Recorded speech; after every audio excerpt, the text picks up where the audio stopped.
வணக்கம் நண்பர்களே. உங்களிடம் பேசுவது விமலா. இன்னைக்கு நம்ம கேட்க போற கதை நீராம்பல் பூ. செல்வனும் செல்வியும் ஒரு நாள் குளத்திற்கு சென்றார்கள். குளத்தில் ஆம்பல் பூ பூத்திருந்தது. தண்ணீரின் இடையில் அது தலைதூக்கி நின்ற காட்சி அவர்கள் மனதை தொட்டது. அப்போது வெயில் காலம். குளத்தின் நீர் நாளுக்கு நாள் வற்றி சுருங்கிக் கொண்டிருந்தது. 10 நாள் கழித்து அவர்கள் குளத்தின் பக்கம் சென்றபோதும் அந்த நீராம்பல் தண்ணீரில் தலை தூக்கி நின்றது. செல்வி, பார்த்தாயா?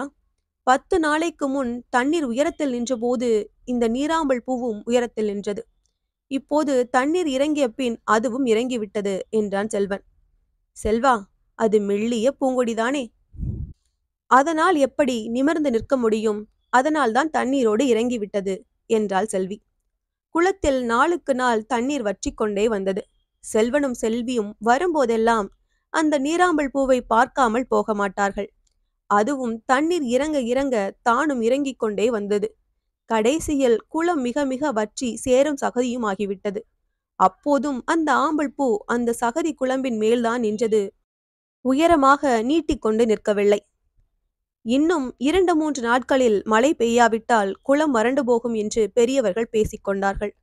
குளம் வறண்டு போனால் ஆம்பலும் கருகி போகுமே என்று செல்வனும் செல்வியும் வருந்தினார்கள். அன்று ஒரு நாள் இரவு மழை இடித்து ஊற்றியது. அந்த மழையில் குளம் நிரம்பிவிட்டது.